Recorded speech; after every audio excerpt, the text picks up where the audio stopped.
যখনই মাগরিবের আজান দিল উনি সাথে সাথে ও খাটের উপরে আস্তে মানে অজ্ঞানের মতো হয়ে পড়ে গেল। তো পড়ে যাওয়ার পরে ওনার যে সাদা চুল, যেটা আমি বলছিলাম যে সাদা চুল, তারপরে ওনার চেহারার চামড়া কুচকানো যে ব্যাপারটা, এই সবগুলো ব্যাপার আমাদের চোখের সামনে নাই হয়ে গেল, স্বাভাবিক হয়ে গেল। না,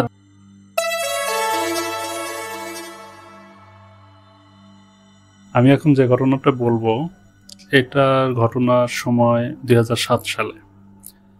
তখন আমি অনার্স সেকেন্ড ইয়ারে পড়ি।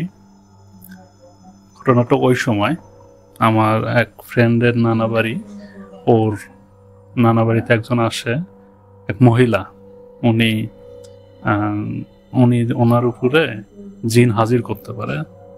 তো আমার ফ্রেন্ডটা ওই দিন বিকেলবেলা আমাকে ফোন দিল যে এরকম আমার নানা বাড়িতে একজন আসছেন, ওনার উপরে জিন ভর করে, তুই যাবি কিনা। আর একটা মজার ব্যাপার হলো যে উনি নাকি পরীক্ষার সময় কলমে ফু দিয়ে দেয়, দিলে ওই কলম দিয়ে পরীক্ষা দিলে রেজাল্ট মানে পরীক্ষাটা অনেক ভালো হবে। তো ওই সময় আমাদের ফাইনাল পরীক্ষা চলতেছিল। তো সেই জন্য আমার একটা আগ্রহটা হলো, আমরা দুইজনে গেলাম ওর নানার বাড়িতে, বগুড়া শহরের ভিতরেই। আমি জায়গার নামটা উল্লেখ করতেছি না, কিন্তু বগুড়া শহরের একদম সাতমাথার খুব কাছাকাছি একটা এলাকা। তো ওখানে যাওয়ার পরে আমরা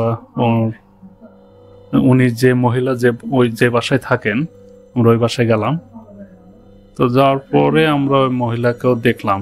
মহিলা মাঝ বয়সী টাইপের, 40-42 বছর বয়স হবে। তো উনি অজু করলেন আমাদের সামনে অজু করলেন, কোনো কথা বললেন না, শুধু আমাদের দিকে একটু তাকালেন। তাকানোর পরে উনি ওনার রুমে চলে গেলেন। বাসার বিবরণটাই অনেকটা এরকম যে বাসার এক পাশে এক সাইড এল প্যাটার্নের বাসা, এক সাইড হলো টিন সেট, আর এক পাশে হলো ইটের বাসা, মাটির যে বাড়ি, মাটির পুরাতন বাড়ি, সেই রকম দুটা রুম আছে। তো আমাদের যাওয়ার আগে আরেকজন ছিলেন, যিনি ওনার সাথে দেখা করতে আসছেন। তো প্রথমে উনি ওনার সাথে দেখা করছেন, করার পরে আমাদেরকে ডাকলেন মাগরিবের নামাজের একটু আগে, 15-20 মিনিট আগে উনি আমাদেরকে ডাকলেন। তো আমরা গেলাম ভিতরে। যাওয়ার পরে আমি প্রথমে যেটা দেখলাম সেটা হলো যে ওনার রুমের ভিতরে শুধু একটা মোমবাতি জ্বালানো, রুমের ভিতরে দুইজন বসা। একজন হলো ওই যে মহিলাকে দেখছিলাম ওই মহিলা, কিন্তু ওই মহিলাটা না, আসলে মহিলাটার চেহারাটা পুরোটাই চেঞ্জ। আর ওনার পাশে আরেকজন মহিলা বসা, যিনি ওই বাড়িরই একজন সদস্য। এবং উনি সাথে আছেন এই কারণে যে যার যে মহিলার উপরে জিন ভর করছে, ওই মহিলা উর্দুতে কথা বলে, কারণ ওই জিনটা হলো উর্দুতে কথা বলে, এই কারণে উনি দোভাষী হিসেবে আছে আর কি জিনের সাথে। আর আরেকটা ব্যাপার হলো যে তখন অলরেডি সন্ধ্যার কাছাকাছি সময়, ঘরের ভিতর অনেকটা অন্ধকার, শুধু একটা মোমবাতি জ্বালানো, একটা গুমট পরিবেশ। তো ওখানে উনি খাটের উপরে বসা, উনি আমাকে হাতে ইশারা করে বললেন যে মানে আমি যেন ওনার কাছাকাছি বসি, মুখোমুখি বসি। তো আমি ওনার মুখোমুখি বসলাম, মাঝখানে শুধু একটা বালিশ দেওয়া, বালিশের ওপারে উনি, বালিশের এই পারে আমি বসা। কিন্তু মজার ব্যাপারটা হলো যে ওনার চেহারা পুরোটাই চেঞ্জ। বয়স 100-র উপরে হলে যেমন হয় ওই রকম একটা বয়স, মানে পুরো শরীরে ওনার চামড়া কুচকে গেছে, আর ধবধবা সাদা চুল, এবং মুখটা অনেকটা ফ্যাকাশে সাদা, আর ঠোঁট কেমন যেন একটু লাল সে টাইপের মনে হলো, মানে পান খেলে যেমন হয় কিছুটা এরকম। তো এটা দেখার পরে আমি যথেষ্ট ভয় পাই। তারপরও যেহেতু সাথে আমার ফ্রেন্ড ছিল, আবার আরেকজন মহিলাও ছিলেন, তো উনি প্রথমে যখন আমার সাথে কথা বললেন, আমার নাম জিজ্ঞেস করলো, সেটা উর্দুতে, এবং অনেকটা ফ্যাস ফ্যাস শব্দ যেটা হয় আমাদের গলা ভেঙে গেলে যেমন হয় ওই রকম শব্দ উনি আমাকে আমার নাম জিজ্ঞেস করলো, আমার বাবার নাম জিজ্ঞেস করলো। করার পরে উনি উর্দুতে আমাকে বললো যে তোমার হাতটা দেখি। তো উনি উর্দুতে যখন বলে তখন পাশে থাকা মহিলা উনি বাংলাটা বলে দেয়। তো সেই জন্য আমি হাতটা দেখালাম ওনাকে। তো উনি হাতটা দেখলো, দেখার পর আমাকে বলতেছে যে তোমার অনেক সমস্যা আছে, কলেজের একটা ব্যাপার আছে, এই ব্যাপারে একটা সমস্যা আছে, আর তুমি যে কারণে আসছো পরীক্ষার কলম নেওয়ার জন্য, সেটা তোমার কোনো মেজর বিষয় না, কিন্তু বিষয়টা হলো যে তোমার একটা সামনে বিপদ আছে, এই বিপদটা তোমাকে কাটাইতে হবে। তো আমি বললাম যে ঠিক আছে, তাহলে কিভাবে কাটানো যায়। তো উনি উর্দুতে বললেন যে হ্যাঁ কাটানো যাবে, তবে এর জন্য কিছু রিচুয়াল আছে, কিছু কাজ করতে হবে আমাকে, সময় যেহেতু খুব কম, খুব দ্রুত করতে হবে। পরে উনি আমার হাতের কানি আঙ্গুল যেটা, এই কানি আঙ্গুলে উনি একটা সুতা দিয়ে গিট দিলেন। সুতাটা হলো আমরা তাবিজে ছোট বাচ্চাদের যে কালো সুতাটা দেই, এই সুতা দিয়ে উনি আমার পুরো কানি আঙ্গুলটা পেঁচালেন এবং বিভিন্ন জায়গায় গিট দিলেন। তো গিট দেওয়ার পরে উনি বেশ কিছু রিচুয়াল করলেন, করার পরে উনি প্রায় 10 মিনিটের মতো এই কাজগুলো করার পরে উনি বললেন যে ঠিক আছে, তোমার সামনে আর সমস্যা নেই, তোমার কোনো প্রবলেম হবে না। তো এটা করার পরে তারপরে উনি নিজে থেকে আবার কলমের কথা বললেন, উর্দুতেই বললেন যে কলমটা দেখি। ঠিক আছে, পরে আমরা কলমটা দিলাম, আমার ফ্রেন্ডও দিলাম, আমিও দিলাম। তো কলমটা উনি দেখে জাস্ট কোনো কিছু একটা দোয়ার মতো পরে ফু দিয়ে দিল। তো বললো যাও, তোমাদের পরীক্ষা ভালো হবে। আর এর মাঝে একটা যে ঘটনাটা হয়েছে সেটা খুব সেটা আমার কাছে একটু অড লাগছে, আমার কাছে মানে একটু অন্যরকম লাগছে। সেটা হলো যে উনি যখন আমার হাত দেখার পরে উনি সুতা দিয়ে হাত বাঁধার আগে আমার হাতের ভিতরে একটা ফু দেয়। উনি যখন ফুটা দেয়, ফুটা অনেক ঠান্ডা, মানে হুট করে যদি আমরা গরম থেকে এসির ভিতরে ঢুকি বা ফ্রিজের যে হুট করে যদি আমরা ফ্রিজ খুলি তখন যে হুট করে যে বাতাসটা লাগে, ধাক্কাটা দেয়, ওই রকম। তো আমার কাছে মনে হয়েছে যে আমার হাতটা হয়তো ঠান্ডা হয়ে আছে, পরিবেশটা একটু ঠান্ডা ঠান্ডা, এই কারণে হয়তো ঠান্ডা লাগে। তো এটা আমি একটু পরীক্ষা করার জন্য আমার বাম হাতে আমি আবার ফুটা দিই, যে দেখে আসলে কেমন।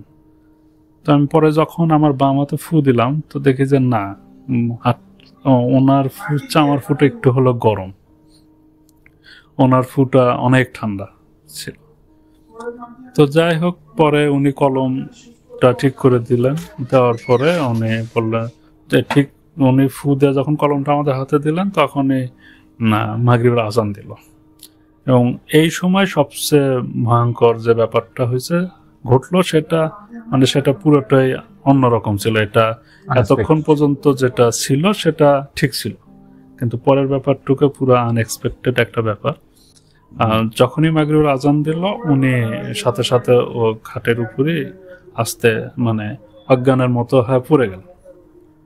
তো পড়ে যাওয়ার পরে ওনার যে সাদা চুল, যেটা আমি বলছিলাম যে সাদা চুল, তারপরে ওনার চেহারার চামড়া কুচকানো যে ব্যাপারটা, এই সবগুলো ব্যাপার আমাদের চোখের সামনে নাই হয়ে গেল, স্বাভাবিক হয়ে গেল। না, ধীরে ধীরে নাই হয়ে গেল।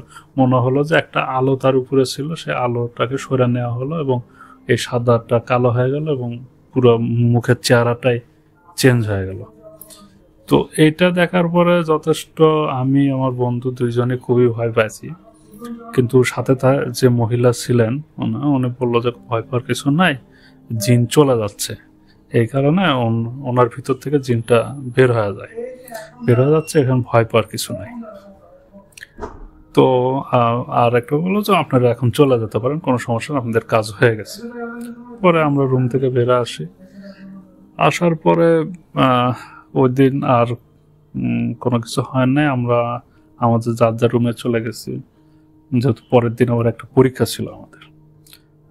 তো পরীক্ষা থাকার কারণে রুমে আসি, রুমে আসে ব্যাপারগুলো একটু স্বাভাবিকভাবেই রাখি, যে যা হবার যা দেখছি কাউকে কোনো কিছু না বলে পরীক্ষার জন্য প্রিপারেশন নেই। তো পরীক্ষার ব্যাপারটা হলো যে পরীক্ষা দিতে গেলাম, সবকিছুই স্বাভাবিক, পরীক্ষা দিতেও গেলাম। কিন্তু পরীক্ষা দেওয়ার ভিতরে একটা ঘটনা হলো, পরীক্ষা দেওয়ার শেষ পর্যায়ে এসে সেই ঘটনাটা আমাকে যথেষ্ট ভাবায় এই ব্যাপারটার সাথে। সেটা হলো যে আমি যখন পরীক্ষা দিতে যাই, পরীক্ষা তো টোটাল আমাকে 5টা প্রশ্নের অ্যান্সার দিতে হবে। প্রথম যে প্রশ্নটা আমি লিখতে যাই, এই প্রশ্নটা আমার পুরোপুরি কমন। আমি 2 ঘন্টা আগেও আমার রুমে প্র্যাকটিস করে আমি হলে গেছি। তো আমি অঙ্কটা শুরু করি, কিন্তু অঙ্কটা আমি কোনোভাবেই মিলাইতে পারি না। আমি অ্যাকাউন্টিং এর ছাত্র ছিলাম, তা অ্যাকাউন্টিং এর অঙ্ক যারা করেন বা যারা অ্যাকাউন্টিং এ পড়েন তারা জানেন যে অ্যাকাউন্টিং এর অঙ্কগুলো একটু বড় হয়। তো আমি ওই রকম একটা অঙ্ক আমি কোনোভাবেই মিলাইতে পারি না। প্রায় 1 ঘন্টা আমি ট্রাই করছি। আমি আমার ফ্রেন্ডের হেল্প নিছি, আমার পিছনে যে ফ্রেন্ড ছিল ওরও হেল্প নিছি, কিন্তু আমি কোনোভাবেই অঙ্কটা মিলাইতে পারি না। তো যেহেতু 1 ঘন্টা হয়ে গেল, আমার 4 ঘন্টা পরীক্ষার্থী, বাকি 3 ঘন্টার ভিতর বাকি অ্যান্সারগুলো করা লাগবে। তো এই কারণে আমি আবার আমার অন্য যে প্রশ্নগুলো অ্যান্সার দেওয়া দরকার আমি সেগুলো দিলাম। দেওয়ার পরে আমার 4টা অ্যান্সার কমপ্লিট, আরো একটা আছে। তো ওই সময় আমার হুট করে মনে হলো যে কালকে তো জিনের ফু দেওয়া একটা কলম নিয়ে আসছি আমি, তো কলমটা দিয়ে দেখি, পরীক্ষা দিয়ে ওই অঙ্কটা আবার করি, দেখি মেলে কিনা। এটা আমার মনের ভিতরে অবচেতন মনেই আমার কাছে মনে হলো যে আমি একটা অঙ্কটা করে দেখি কি হয়। তো আমি অঙ্কটা শুরু করলাম এবং এক টানে আমার 10 মিনিটের মতো অঙ্কটা পুরোপুরি মিলে গেল। এখন আমি জানি না যে এটা আসলে ফুয়ের জন্যই হয়েছে না কাকতালীয় ভাবে হয়েছে। মানে এটা আমার কাছে এখনো প্রশ্নবিদ্ধ যে কি জন্য প্রথমে অঙ্কটা মিলল না। অনেক ঠান্ডা মাথায় আমি অঙ্কটা শুরু করছিলাম এবং কমন অঙ্ক, সেটা মিলে নাই। কিন্তু পরে যখন আমার 4 ঘন্টা পরীক্ষা দেওয়ার শেষ মুহূর্তে 3.5 ঘন্টা পরে এসে যখন আমি অঙ্কটা ধরি, তখন আমার অঙ্কটা এক চান্সই মিলে যায়। এবং আরেকটু মজার ব্যাপার হলো যে আমি প্রথম অঙ্কটা মিলাইতে পারছিলাম না, যেটা কাটা দেওয়া ছিল, ওটাতে আমি যা দেখি যে আমি হুবহু একই রকম অঙ্ক করছি, কিন্তু আমি ফল মিলাইতে পারিনি, কোনোভাবে মিলাতে পারিনি, যেটা ওখানে এসে আমার অটোমেটিক্যালি মিলে গেছে। আর একটা ব্যাপার যেটা হয়েছে, এটা এক নম্বর হলো পরীক্ষার ব্যাপার, যেটা কেন হলো, কিভাবে হয়েছে, কাকতালীয় ভাবে হয়েছে কিনা আমি জানি না। আর দ্বিতীয় যে ব্যাপারটা হয়েছে সেটা হলো যে আমার হাতে যখন উনি ফু দিছে, আমি নর্মালি আগে থেকে জানতাম না, বা আমাদের ইসলাম ধর্মে যেটা আছে যে হাত দেখানো উচিত না। তো ওই বয়সে ওই সময় আসলে আমি জানতাম না যে আসলে হাত দেখানো কতটুকু ঠিক ঠিক না। তো আমি হাত দেখানোর পরে আমার ভিতরে কিছু ব্যাপার ছিল, যেটা কিছুটা গড গিফটেড ব্যাপার ছিল।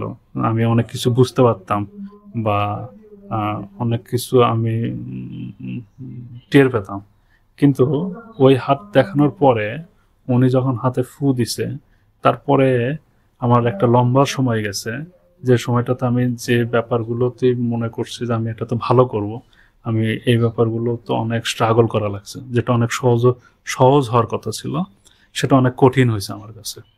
এবং আমি পরবর্তীতে আমি আরো 2-1 জনের সাথে কথা বলছি, বা যারা একটু মানে আমার এক পরিচিত ফ্রেন্ড আছে, ও অনেকটা হুজুর টাইপের, তাবলিগ করে, নামাজ পড়ে। তো ওকে যখন বলছিলাম, ও আমাকে বলছিল আসলে যেহেতু হাত দেখান ঠিক না, তো হাত দেখানোটা তোমার ঠিক হয় নাই। তো এটা ওর থিঙ্কিং বা আমার কাছেও মনে হয়েছে যে আসলে হতে পারে হয়তো হাত দেখানোর পরে আমার লাইফে একটা বিপদ উনি হয়তো আমাকে বলছে যে এটা আমি কাটা দিতে পারবো, সবকিছু আল্লাহর ইচ্ছা, কিন্তু বাকি সময়গুলোকে আমার অনেক বাধা বিপত্তি পার করে আসা লাগছে। তো এই হলো ঘটনা। খুব বেশি ভয়ঙ্কর না হলো, ভৌতিক না হলো, এটা সত্যি যে আমার সামনে ওই সময় একজন জিন বসে আমার সাথে কথা বলছে এবং আমার হাতে ফু দিছে। এটা আমি পুরোটাই ফিল করছি, কারণ উনি ফু দিছে সেটা বরফের মতো ঠান্ডা ছিল, আমি বা আমার অন্য হাতে ফু দিছি সেটা নর্মাল ছিল।